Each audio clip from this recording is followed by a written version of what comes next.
Hello, everybody. JJ Hardy here for another live stream. Tonight, I did not schedule this live stream, but all the posts that I'm doing this week and have scheduled for this week that you'll see go up, they're all about ownership. Well, today I want to talk a little bit about ownership and blame.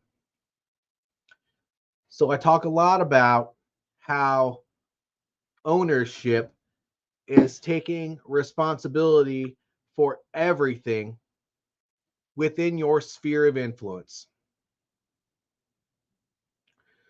But let's just go ahead and say that when you're dealing with other people, I am starting to find the more I coach, the more I train, the more I teach these concepts to all these companies out there,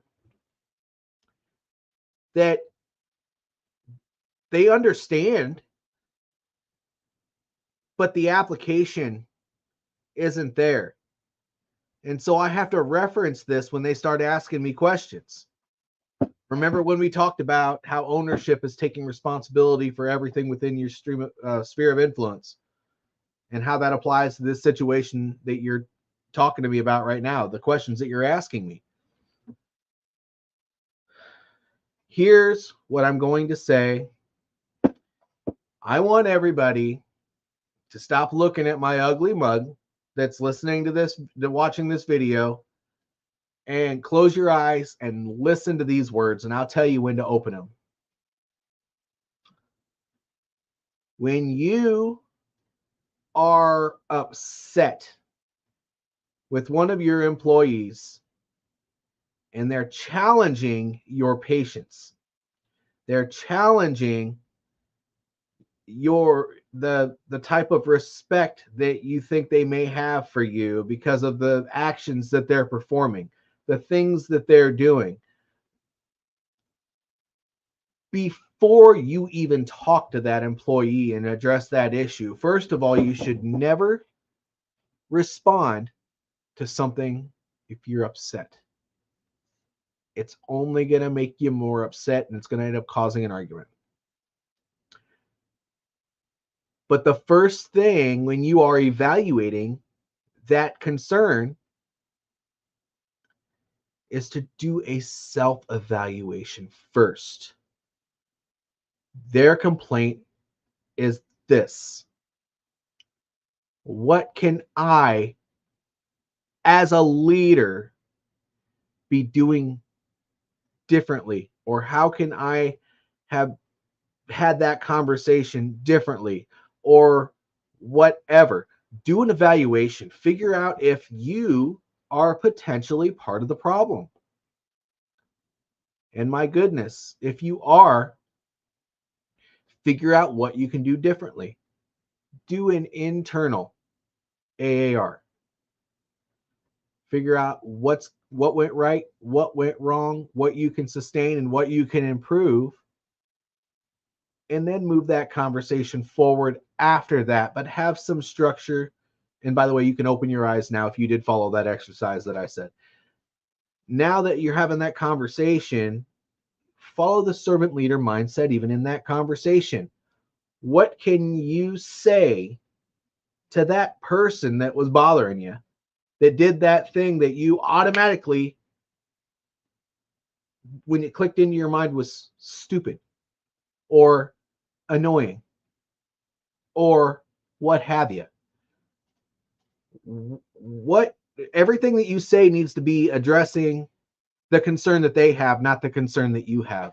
And then you can address your concern once you can actually structure it and make it not be the blame game.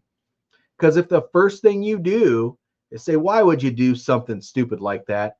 Or I can't believe you did A, B, C, D, and E. If that is the initial reaction that you had to that situation, and if you continue to have the conversation that way, you're the problem.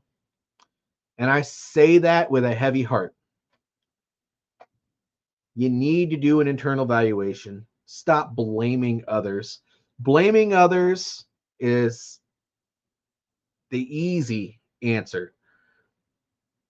And so that exercise I had you do is because if your initial reaction was that other person did something wrong and then that's what you act on,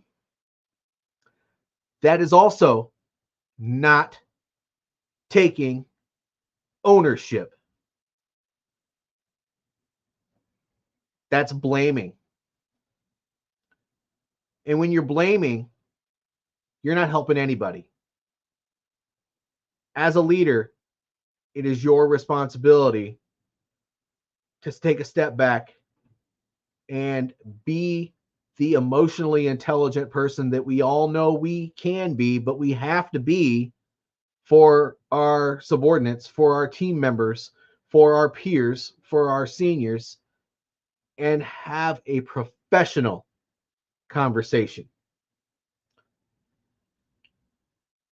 If this resonates with you, you gotta let me know so we can talk about it. Ask me about it. I want to help.